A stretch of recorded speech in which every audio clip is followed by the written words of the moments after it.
ಇನ್ನು ಬೆಲೆ ಏರಿಕೆ ಮುಸ್ಲಿಂ ಮೀಸಲಾತಿ ವಿರುದ್ಧ ಬಿಜೆಪಿ ರಣಕಹಳೆ ಮೊಳಗಿಸಿದೆ. ಸರ್ಕಾರದ ವಿರುದ್ಧ ಮೈತ್ರಿ ಬಿಟ್ಟು ಬಿಜೆಪಿ ಏಕಾಂಗಿ ಹೋರಾಟ ಮಾಡುವುದಕ್ಕೆ ಮುಂದಾಗಿದೆ. ಈ ಬಾರಿ ಜೆಡಿಎಸ್ ಇಲ್ಲದೆ ಹಳೆ ಮೈಸೂರಿಗೆ ಬಿವೈವಿ ಏಕಾಂಗಿಯಾಗಿ ಎಂಟ್ರಿ ಕೊಡ್ತಾ ಇದ್ದಾರೆ. ಮುಸ್ಲಿಮರಿಗೆ 4% ಗುತ್ತಿಗೆಯಲ್ಲಿ ಮೀಸಲಾತಿ ವಿಚಾರಕ್ಕೆ ಸಂಬಂಧಪಟ್ಟ ಹಾಗೆ ಜೆಡಿಎಸ್ ಈಗಾಗಲೇ ಅಂತರವನ್ನು ಕಾಯ್ದುಕೊಂಡಿದೆ ಬಿಜೆಪಿಯಿಂದ. ಕಳೆದ ಬಾರಿ ಬುಡಾ ಪ್ರತಿಭಟನೆಯಲ್ಲಿ ಲಾಭ ಪಡ್ಕೊಂಡಿತ್ತು. ಜೆಡಿಎಸ್ ಜೊತೆಗಿನ ಮೈತ್ರಿಯನ್ನ ಬಿಟ್ಟು ಬಿಜೆಪಿ ಏಕಾಂಗಿ ಹೋರಾಟ ಮಾಡೋದಕ್ಕೆ ಈಗ ಮುಂದಾಗಿದೆ. ಈ ಗುತ್ತಿಗೆಯಲ್ಲಿ 4% ಮೀಸಲಾತಿ ಕೊಟ್ಟಿತ್ತಲ್ಲ, ಇದನ್ನು ವಿರೋಧ ಮಾಡಿ ಈಗಾಗಲೇ ಬಿಜೆಪಿ ಪ್ರತಿಭಟನೆಯನ್ನು ಮಾಡ್ತಾ ಇದೆ, ಸದನದ ಒಳಗೆ ಸದನದ ಹೊರಗೆ. ಆದರೆ ಜೆಡಿಎಸ್ ಸ್ವಲ್ಪ ಮಟ್ಟಿಗೆ ಅಂತರವನ್ನು ಕಾಯ್ದುಕೊಂಡಿರುವ ರೀತಿಯಲ್ಲಿ ಕಾಣಿಸ್ತಾ ಇದೆ. ವೋಟ್ ಬ್ಯಾಂಕ್ನ ಕಾರಣಕ್ಕೆ ತಮ್ಮದೇ ಆದಂಥ ಒಂದು ವೋಟ್ ಬ್ಯಾಂಕ್ ಇದೆ, ಅದರ ಕಾರಣಕ್ಕೋಸ್ಕರ ಈಗ ಹಳೆ ಮೈಸೂರು ಭಾಗಕ್ಕೆ ಬಿಜೆಪಿ ಏಕಾಂಗಿಯಾಗಿ ಹೋಗ್ತಾ ಇದೆ.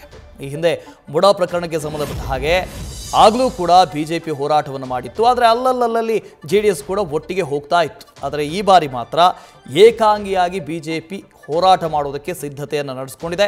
ಬೆಲೆ ಏರಿಕೆ, ಮೀಸಲಾತಿ ಸೇರಿದಂತೆ ಸರ್ಕಾರದ ವಿರುದ್ಧ ರಣಕಹಳಿಯನ್ನು ಮೊಳಗಿಸೋದಕ್ಕೆ ಬಿವೈವಿ ಸಿದ್ಧವಾಗಿದ್ದಾರೆ. ಈ ಬಾರಿ ಜೆಡಿಎಸ್ ಇಲ್ಲದೆ ಹಳೆ ಮೈಸೂರು ಭಾಗಕ್ಕೆ ಬಿಜೆಪಿ ಎಂಟ್ರಿ ಕೊಡ್ತಾ ಇದೆ. ಇದರಿಂದ ಏನೆಲ್ಲ ಈಲ್ಡ್ ಬರ್ಬೋದು ಅಂತ ಮುಂದೆ ಕಾದು ನೋಡಬೇಕು. ಸ್ಥಳೀಯ ಸಂಸ್ಥೆಗಳ ಚುನಾವಣೆ ಬರುತ್ತೆ, ಆ ಸಂದರ್ಭದಲ್ಲಿ ಕಾದು ನೋಡಬೇಕಾಗತ್ತೆ. ಈ ಹಿಂದೆ ಈ ಮುಡಾ ಕೇಸ್ಗೆ ಸಂಬಂಧಪಟ್ಟ ಹಾಗೆ ಹೇಗೆಲ್ಲ ಸಂಸತ್ ಚುನಾವಣೆಯಲ್ಲಿ ಹೇಗೆ ಈಲ್ಡ್ ಕೊಡ್ತು ಬಿಜೆಪಿಗೆ ಅಂಥೇಳಿ ನಾವು ಅಲ್ಲಿ ಕಂಡಿದ್ವಿ. ಒಂದು ಸೀಟ್ ಬಂದರೂ ಕೂಡ ವೋಟ್ ಪರ್ಸೆಂಟೇಜ್ನಲ್ಲಿ ಬಿಜೆಪಿಗಾಗಿರ್ಬೋದು ಜೆ ಡಿ ಎಸ್ಗಾಗಿರ್ಬೋದು ಅಲ್ಲಿ ಲಾಭ ಆಗಿತ್ತು. ಹಾಗಾಗಿ ಇಲ್ಲಿ 4% ಮೀಸಲಾತಿಯಲ್ಲಿ ಏನೆಲ್ಲ ಲಾಭ ಆಗಬಹುದು ಮುಂಬರುವಂಥ ದಿನಗಳಲ್ಲಿ ಅಂಥೇಳಿ ಕಾದು ನೋಡಬೇಕು. ಆದರೆ ಇಲ್ಲಿ ಬಿಜೆಪಿ ಮಾತ್ರ ಏಕಾಂಗಿಯಾಗಿ ಪ್ರತಿಭಟನೆ ಮಾಡುವುದಕ್ಕೆ ಮುಂದಾಗಿದೆ, ಅದು ಹಳೆ ಮೈಸೂರು ಭಾಗದಲ್ಲಿ. ಈಗಾಗಲೇ ಬಿಜೆಪಿ ಹಾಗೂ ಜೆ ಡಿ ಎಸ್ ಮೈತ್ರಿ ಮಾಡಿಕೊಂಡಿದೆ.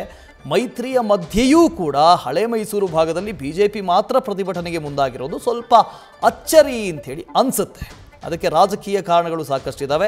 ಈಗಾಗಲೇ ಜೆ ಡಿ ಎಸ್ನ ಜೊತೆಗೂ ಕೂಡ ಈ ವಿಚಾರಗಳ ಬಗ್ಗೆ ಚರ್ಚೆ ಆಗಿರುವಂಥ ಸಾಧ್ಯತೆಯೂ ಕೂಡ ಇದೆ. ಗಣಪತಿ ಇದರ ಬಗ್ಗೆ ಹೆಚ್ಚಿನ ಡೀಟೇಲ್ಸನ್ನು ಕೊಡ್ತಾ ಹೋಗ್ತಾರೆ. ಗಣಪತಿ, ಹಳೆ ಮೈಸೂರಿನ ಭಾಗದಲ್ಲಿ ಅದು ಕೇವಲ ಬಿಜೆಪಿ ಮಾತ್ರ ಪ್ರತಿಭಟನೆಗೆ ಮುಂದಾಗಿರೋದು, ಜೆ ಡಿ ಎಸ್ನ ಜೊತೆಗೆ ಸಮನ್ವಯ ಆಗಿದೆಯಾ?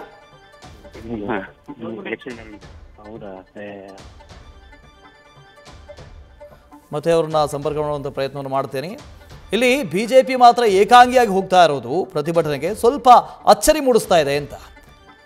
ಈ ಹಿಂದೆಯಲ್ಲೂ ಈ ಇಬ್ಬರು ಜೆ ಡಿ ಎಸ್ ಹಾಗೂ ಬಿಜೆಪಿಯ ಮಧ್ಯೆ ಹೊಂದಾಣಿಕೆ ಏನಾಗಿತ್ತು, ಈ ಹೊಂದಾಣಿಕೆಯಲ್ಲಿ ಒಂದಷ್ಟು ಬಿರುಕಿದೆ, ಸಮನ್ವಯತೆ ಸರಿಯಿಲ್ಲ, ಈ ಥರದ ಒಂದಷ್ಟು ಮಾತುಗಳಿದ್ವು. ಮತ್ತೆ ಸಂಪರ್ಕಕ್ಕೆ ಸಿಗ್ತಾ ಇದ್ದಾರೆ. ಗಣಪತಿ, ಏಕಾಂಗಿಯಾಗಿ ಹಳೆ ಮೈಸೂರು ಭಾಗದಲ್ಲಿ ಬಿಜೆಪಿ ಮಾತ್ರ ಪ್ರತಿಭಟನೆಗೆ ಮುಂದಾಗ್ತಾ ಇರೋದು, ಜೆ ಡಿ ಎಸ್ನ ಜೊತೆ ಸಮನ್ವಯತೆ ಆಗಿದೆಯಾ, ಮಾತುಕತೆ ಆಗಿದೆಯಾ, ಚರ್ಚೆ ಆಗಿದೆಯಾ, ಚರ್ಚೆ ನಂತರವಷ್ಟೇ ಬಿಜೆಪಿ ಏಕಾಂಗಿಯಾಗಿ ಹೋಗುವಂಥ ತೀರ್ಮಾನವನ್ನು ಮಾಡಿಕೊಂಡಿದೆಯಾ, ಹೇಗೆ?